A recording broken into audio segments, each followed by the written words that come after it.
তুমি কি জানো উম্মত, আমি 23টা বছর টানা তোর জন্য কেঁদেছিলাম।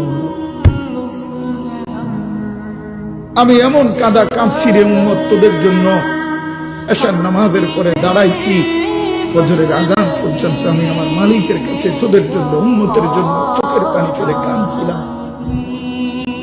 আমার এত চোখের পানি তোর দিল গলাইতে পারলো না। আমি তায়েফের পাথরের আঘাতে আমার পিঠটা চালনির মতো ছিদ্র ছিদ্র হয়ে গেছে রক্তে। আমি বুকে পেটে 2টা পাথর বাঁধছি ক্ষুধার কষ্টে।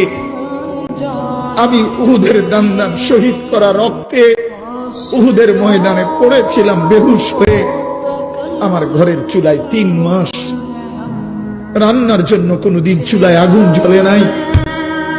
আমার এত চোখের পানি, এত রক্ত, এত ক্ষুধার কষ্ট, কিছুই তোর মন গলাইতে পারলো না, তোরে সেজদা দিতে পারলো না।